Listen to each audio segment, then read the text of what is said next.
Hambledon Mining is a gold producer in Kazakhstan which has both open pit and underground mines in the area. The underground mine, where the gold grade is a much higher level, started in November last year. Tim Daffern is the chief executive and joins us now. Tim, welcome. We spoke about 6 months ago, and you were then talking about how you were working towards the underground mine. Give us an update on exactly where you are. Thanks, Jeremy. We completed the development works and necessary infrastructure in late October and started mining in the underground zones in November, which was ahead of schedule, and we're very pleased to say under our budget expectations. We've now been working solidly in this area. That's been a great achievement, and we're now looking forward to this year producing in excess of 100,000 tonnes from our underground mine. In addition to that, we've made continued steps forward in infrastructure development and refurbishment. Now, the underground mine, explain why it is so significant for you. The key reason is that the gold grade underground is between 3 and 4 times richer or higher than what we have in our open pit. So our aim is to extract the same tonnes of rock each year as we do from the open pit, and with an upgrade of 4 times in gold quantity, our gold increases by 4 times. So we go from roughly 22,000 ounces up to 100,000 ounces. In terms of how you are funding this, you've recently raised some money, I believe. That's right, approximately, yes. $9 million, I think, through an institutional share placing, and some 18 million through the debt and equity investment facility with the European Bank of Reconstruction and Development. What's the rationale behind these two financing issues? Okay, the key issue for Hambledon is to move away from equity financing to develop it as a business to debt financing. So we had made great strides during 2011 to secure that debt facility. We were interrupted in completing that in late October with a small leak from one of our tailings dams. And the EBRD asked us to investigate and report on this incident, and that slowed down securing that debt finance by around about 5 months. Because of the tailings dam 3, the debt facility had been decreased. We kept our capital investment and development program for the underground and for the refurbishment programs on track, but combined with that, we essentially ran out of working capital. So as a combination of the delay due to the EBRD waiting to see what happened with TD3, and also because of the costs associated with repair of TD3, we sought some institutional funding to cover the shortfall. And one of the key aspects in the shortfall was that we would miss the date for the payment for Akmola Gold in its acquisition at the end of March. Will some of this money be used for acquisitions? The EBRD loan has a number of components to it, and a small part of the debt facility is that some of that money will be used to help develop Akmola during this year. On the Akmola side, what is the major appeal of this business? And give us some background to the projects you're taking on with this acquisition. The major appeal with Akmola is that it is a project which can be acquired for very low cost. The cost of buying gold projects in other provinces in the world is astronomical these days. It reflects the high gold price.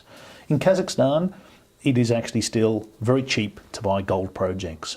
So we're paying approximately $5 million, 2.5 in cash, 2.5 in shares for Akmola. That's its appeal. We can develop the projects quickly and easily. They're adjacent to well-established infrastructure, and we've got teams of people and contractors ready to move in. So it's about low-cost acquisition and low-cost development. The appeal goes beyond that. The Akmola Gold Corporation was set up by Teck Kaminko some 20 years ago. They were looking for a big project of the scale that Newmont and Barrick would seek.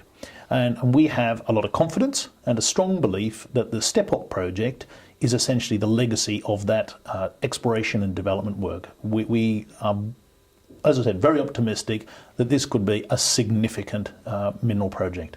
Why are assets or potential assets so very much cheaper in Kazakhstan than anywhere else? I think it's pretty much supply and demand. There is a good group of projects in Kazakhstan, but it's a difficult province to work in. The bureaucracy is quite profound, and you have to have a strong way of dealing with that. Siberian climate, remote aspects to the projects, and that it is a place where the vendor networks for machinery and other systems is a little bit weak. But it's a great place to do work.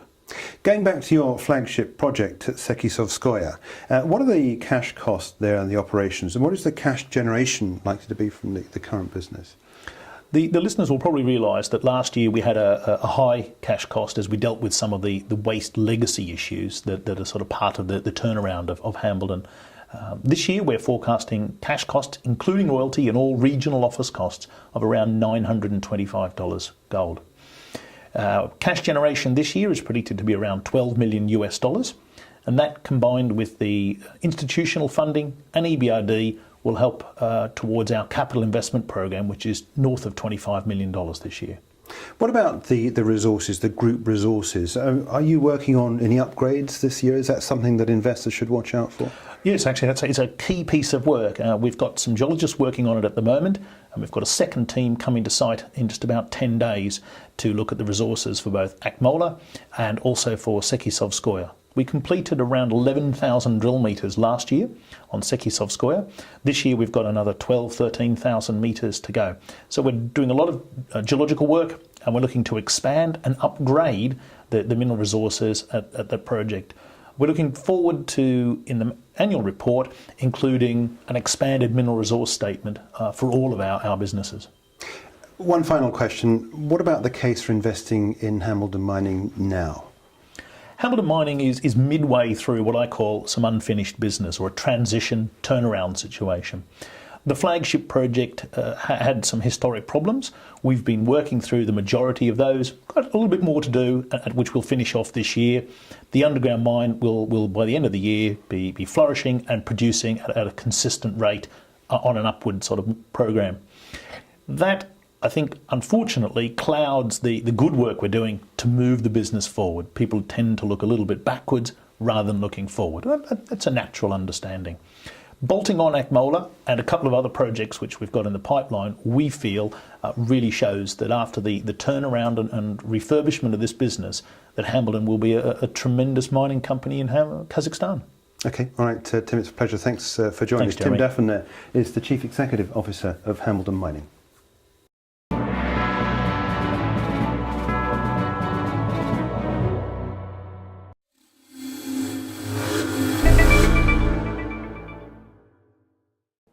This film is for educational and leisure purposes only. Proactive Investors does not provide investment advice. The company is a publisher and is not registered with or authorized by the Financial Services Authority. Please refer to the full terms and conditions on the Proactive Investors website.